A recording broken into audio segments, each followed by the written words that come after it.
పట్నాల్లో కూడా జరుగుతా ఉన్నాయి. ప్రతి జయంతికి మీరు ఇచ్చే 2 కోట్ల రూపాయలు, అది కూడా 1 కోటి నుంచి గత ప్రభుత్వం కేసీఆర్ గారి ప్రభుత్వం 1 కోటి ఇస్తే మేము అరుస్తా ఉంటే 1 కోటి అదనంగా ఇచ్చారు.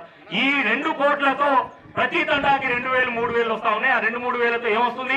ఒక నెయ్యి కేజీ రావట్లేదు, 4 టెంకాయలు రావట్లేదు, అగరబత్తులు రావట్లేదు. కాబట్టి ఇక్కడ టెంట్ వేయాలి, వందలాది వేలాది మంది గిరిజన భక్తులు వస్తారు, వారిని చూసుకోవాలి, ఆ భక్తి పారవశ్యాన్ని చూపించుకోవాలంటే తప్పకుండా 50 నుంచి 1,00,000 రూపాయలు ఒక్క కార్యక్రమానికే ఖర్చు అవుతా ఉంది. అది కూడా చిన్న కార్యక్రమం. మరి 13,000 కార్యక్రమాలు, మరి ఇటువంటి చూస్తే ఇంకో 500 అదనపు కార్యక్రమాలు, 13,500 కార్యక్రమాలపై చిరువు జరిగే కార్యక్రమాలకి 2 కోట్లు ఇస్తా ఉన్నారు. ఈ 2 కోట్లు ఎట్టి పరిస్థితిలో సరిపోవని చెప్పేసి యావత్ జాతి, తెలంగాణలో అత్యధిక శాతం గిరిజన జనాభా ఉండి ప్రభుత్వాలను ధైర్యం ఇస్తున్నటువంటి ఓటు బ్యాంక్ ఉన్నటువంటి జాతి కాబట్టి విస్మరించకుండా శివలాల్ మహారాజ్ జయంతికి 100 కోట్ల నిధులను జయంతికి ముందుగానే